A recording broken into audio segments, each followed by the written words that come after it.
you, and you're doing a lot of rounds. Yes, Talking to indeed. folks about your candidacy. So, can you briefly explain why you are running for Auditor General?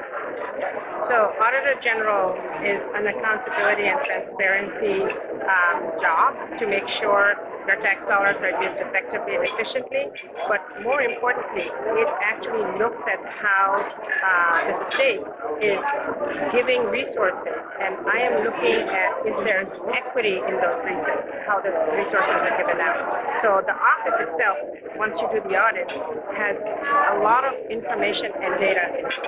That's the data will tell us whether or not the dollars that you pay in taxes are coming back to you in good services. Right? I'll give a quick example of where we can actually see there's some discrepancies.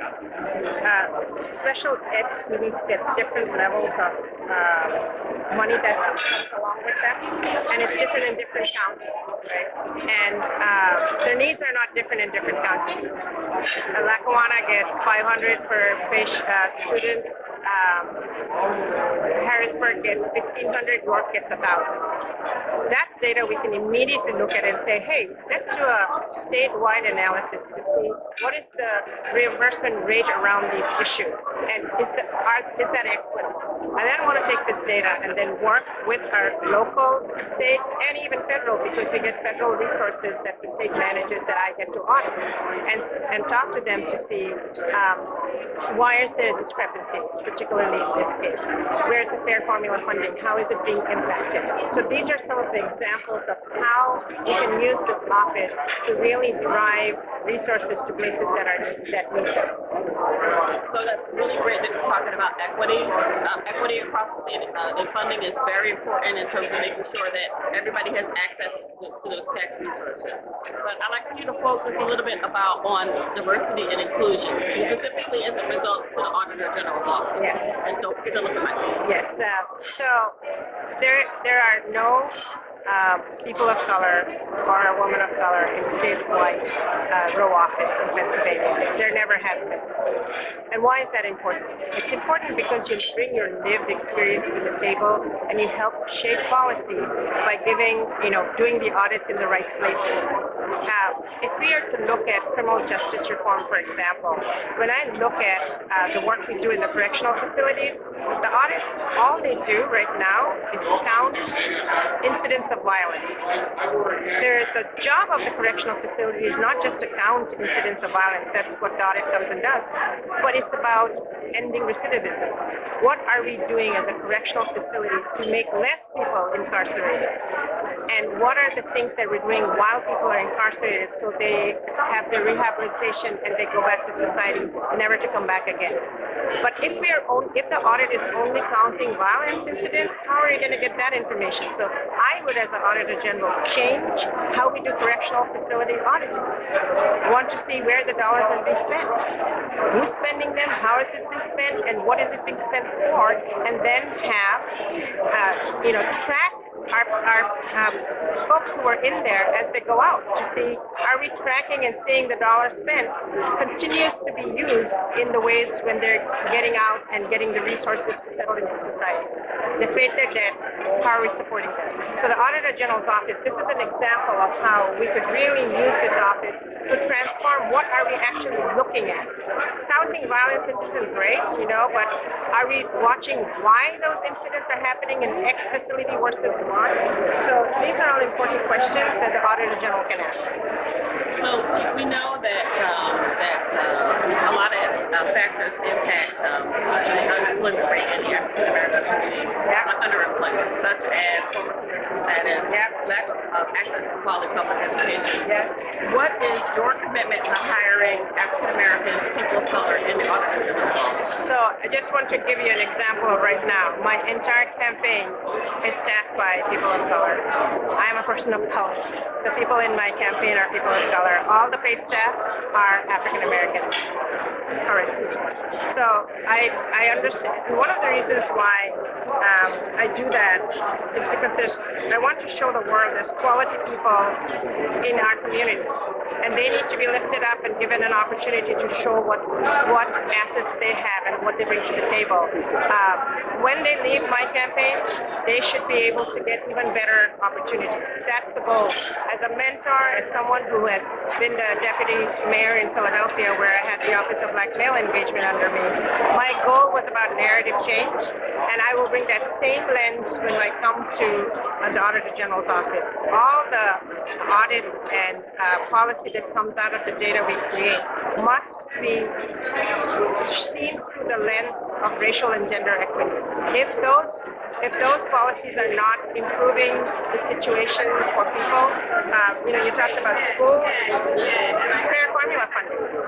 What are the factors in that formula fund? We've passed that, the governor signed it, but only 6% of the school budgets go through that. So we must make sure not only do we have the school budgets go through there so people get equitable funding, but what factors are present in the formula fund is also something we need to look at. Those are things we could do as an Auditor General. So there's a lot of opportunity to really look to bring equity in communities that have been missed so long. Listen, this is not new. This is for 400 years we've been going on around not having a level playing field. And the Auditor General's office, with its data, with its policies, with its change in the direction of audits and what gets audited, can actually help level that playing field. So now we're going to focus a little bit on your experience auditing. What is your experience auditing, and then what is your specific expertise that you bring to the Auditor General's office? So the Auditor General's job is a leadership job. It is, and in my view, it should be about taking data and using your political leadership to shape good policy. The audits are done by CPAs who are in the office, who staff the office, who follow the general accounting principles, that design the audits. But it's the leader of the audit, who's the leader of the office, who will shape what are the things we're auditing and what are in those audits that are designed, right?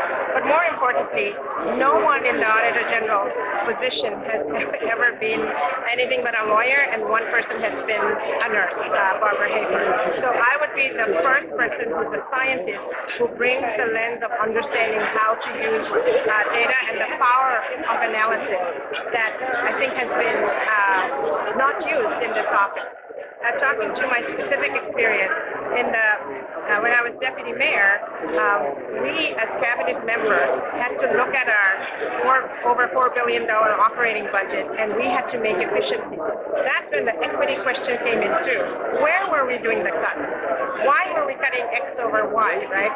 And that really is when you have someone with that lens sitting there can really help shape that. So looking at all of that experience along with serving on the board of the Philadelphia Foundation for 9 years, I did 3 terms there.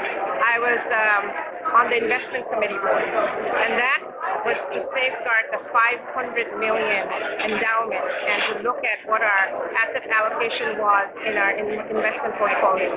That was where I had oversight there, and I also was for a while the grants committee chair. We put out over $40 million in grants, and we shaped where the grants went. And I served President Obama. I was very honored to be appointed by President Obama to his Commission for Asian Americans and Pacific Islanders. At that point, I actually got to sit down with federal government, different departments, and look at policy and make sure there was a voice there to shape to make sure everybody's needs were being impacted by what the federal policy was. If they didn't hear from us, they wouldn't know there was a need there. So these are some of the ways, and including my advocacy in the women's arena, where I am on the national board of the National Organization for Women. I was a local president in Philadelphia for some time. And in that capacity, we are really doing a lot of advocacy around women, particularly women of color, and women in low-wage jobs. How do we make sure that their working conditions are such? So I've testified for the home care workers bill, domestic workers bill it's called.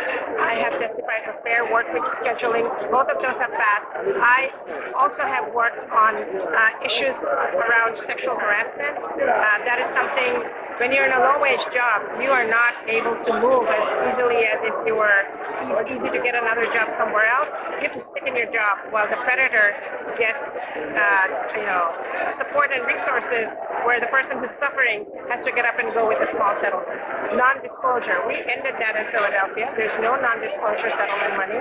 We need to do it statewide, so there's transparency around that. Your tax dollars were not given to, make sure someone's bad behavior continued in the government arena. And all of this put together, really, with my advocacy lens, my organizing experience, and my executive experience, put together make me, I think, a unique candidate, given my experience as a child living through a war and watching in 9 months 3 million people killed and 200,000 women raped, gives me a lived experience that understands that when you have data to support public policy that lifts up the most marginalized, that's cost effective.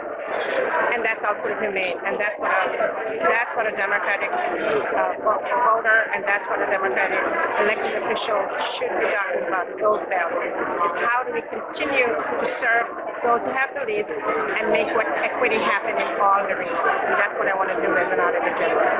So you talked about the areas you'd like to focus in on. Is there anything else you'd like to share with us in the closing statement you'd like to make about why you should be supported as Auditor General by the Black caucus specifically? So, as I said, I'm a scientist, I've been a deputy mayor, I've been a professor, but most importantly, I'm a mother. And this is why I'm doing this. I have 2 lovely daughters, and they turned to me and they said, what are you going to do? We talk about, we've always sat and talked about what are the things that need fixing and changing, and they turned to me and said, so what are you going to do? Because I've always told them that in order to address something, you have to be part of the solution. My running for Auditor General is being part of that solution. But I think it's important to realize that the state has never had a person of color in a statewide row office. We need to change the shape and form of Pennsylvania. And I think if you're going to be a future forward-thinking state where we have strategic thinking around climate change, around education, around transparency and accountability, we can't do it unless we have access to resources and data. And that's what I bring differently than anybody else, because I understand the power and analysis that data can provide so that we have equitable policies for everyone. Thank you. Thank you. All right. Thank you. Thank you so much. Thank you.